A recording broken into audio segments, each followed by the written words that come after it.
When you open the vault of John Dillinger history, Dillinger, public enemy number one. You're also reopening a debate about the Depression-era desperado. Here's this guy with Midwestern values. John Dillinger, Prince of Crime. He was so notorious. Tip his hats to ladies in the bank. The descriptions of him, Vicious. Charisma. A gangster. are as different as the guns he used. Hoodlum, bandit, jailbreaker. One of those iconic figures. One thing is not up for debate. John Dillinger was big news. The newspapers were full of Dillinger. Front page news. $74,000 bank robbery. Focus of radio reports. The most wanted man in America. And newsreel coverage. Hollywood has had a long-time fascination with the Hoosier native. All right, everybody, point right where you are. This is a robbery. Warren Oates played the bank robber, and so did Mark Harmon. Honey, this is a holdup.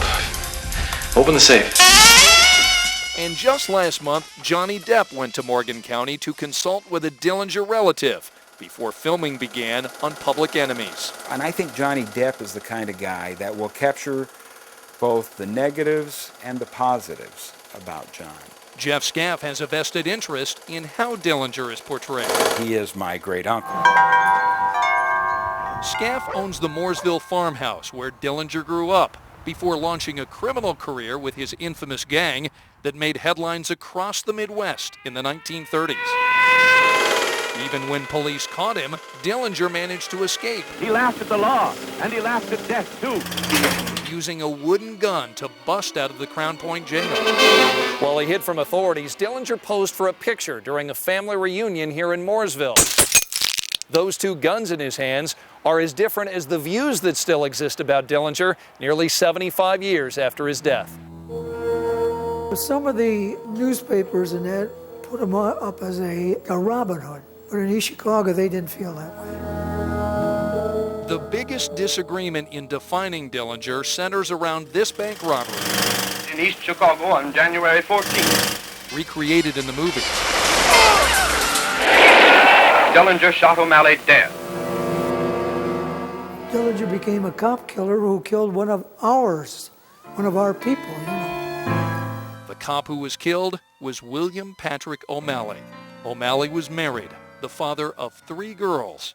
My grandfather gave his life. O'Malley's granddaughter is speaking out for the first time, saying the stories she learned over the years point to Dillinger as the gunman. I don't know why anybody would say that he did if he didn't. But the funeral records do not mention Dillinger by name. Killed by bandits during bank robbery. Terror spread throughout the Middle West.